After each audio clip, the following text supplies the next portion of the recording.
RuneScape, a game where players carefully plan out their entire journey through Gielinor. It's very important that you think ahead, plan for the future. The last thing you want to do is just start trading some random skill. So let's start training a random skill. Hello, this is a skill a day, or Assad for short. Instead of doing what makes sense, this dummy trains whatever the wheel tells him to do on that day. Let's spin the wheel to see what I roll today.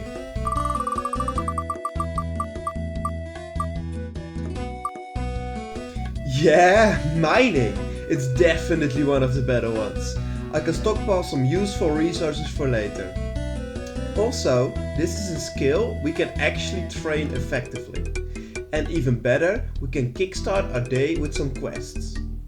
To do that, we first have to make it to Grant.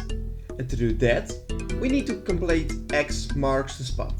You know, it's that mini quest that introduces you to clue scrolls. Of course, the XP lamps go straight into mining.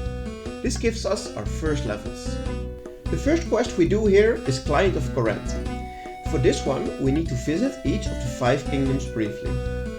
Ah man, I can't wait for a day of agility so we can improve our run energy. Not only is this quest needed for the next one, but it also gives us the Book of Memories. It starts with no teleports, but the more quests we complete, the more teleports this book gives. The XP lamps of course go straight into mining again. This takes us up to level 10. Now for the reason we came to Corinth. The quest that actually grants mining XP. The Forsaken Tower. In this quest we solve some puzzles in a tower. These puzzles are actually pretty cool. It almost makes me want to turn off the quest helper. Almost. On top of the mining XP, we also get some smithing XP. Our first teleport for the Book of Memories, and it removes the 40 gold fee from using the current minecart network, which is really nice, since I don't always carry gold with me. Now for the next quest. To my surprise, Plague City actually gives mining XP. This is the first quest of the Elf quest series. We are really lucky to get an early start with the Elf questline, since it's one of the longest quest lines in the game. The quest itself is quite simple. Honestly, the hardest part was getting all of the required items, and even that wasn't much of a challenge. Alright, that brings us up to 19 mining. The last quest we can do today is Doric's quest, another easy one. All we have to do is bring him some ores. If you start the quest with all of the ores in your inventory, there is actually some hilarious voice lines. You know, it is funny you should require those exact items. What do you mean? I can usually fit 28 things in my backpack, and in a world full of quite literally limitless possibilities, a complete coincidence has occurred. I don't understand what you're saying.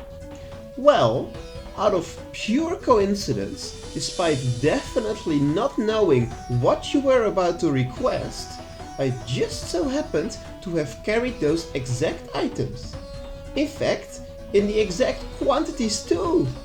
Oh my, that is a coincidence. Man, I love RuneScape.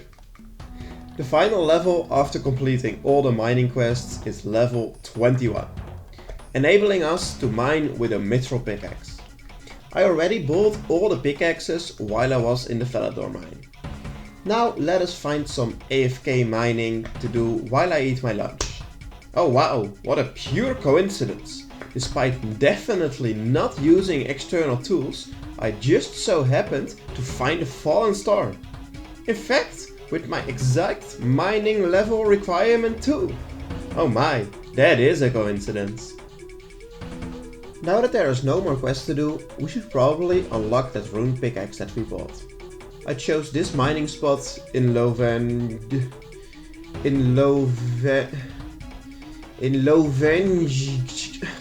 There, it's there, okay? I'm going for a mix between banking and power mining. Whenever I have enough run energy available, I will run to the bank to bank the ores. Otherwise, I will just throw everything on the ground. Alright, we need to get to level 41, so we have 13 levels to go.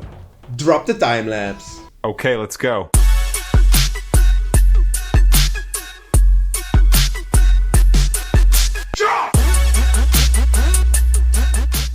That gave us 945 iron.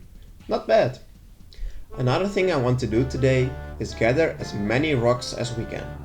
Since it might be a while before we roll mining again, and we don't really know what exactly we will need in the future.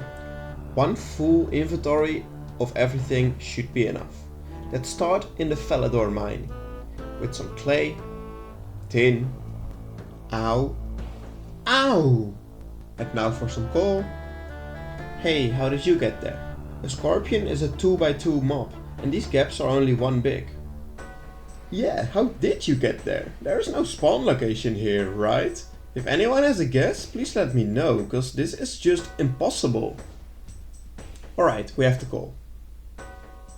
I have 4 hit points. Surely I make this right. Yeah, goal secured. Now let's move on to get some bluerite, limestone, silver, volcanic sulfur. Oh, apparently you also need crafting levels to mine dense essence blocks. Now for the desert. Some sandstone, granite and gold. Ah, those dogs are gonna be an issue, aren't they? Yeah, that's what I thought. Let's get some food. Alright, that should be enough. Oh my, another fallen star. Just as I was preparing my dinner? What a convenient coincidence again. Let's end the day in the Motherlode mine. Today was super successful. I really needed that after yesterday. We unlocked Corinth and a useful teleport to get there. We got a steady supply of multiple ores and we made it all the way up to level 46 mining. Wait, what? Ah, I'm missing copper ore? Oh crap. And I'm recording the bank overview the day after, so I can't go back now and grab some. I'm not sure if this is gonna cause trouble later. Well, maybe there's another way to get some. Anyways, don't forget to drop a like. I will be reading and replying every single comment, so feel free to leave something down below. Thanks for watching and I will see you in the next one.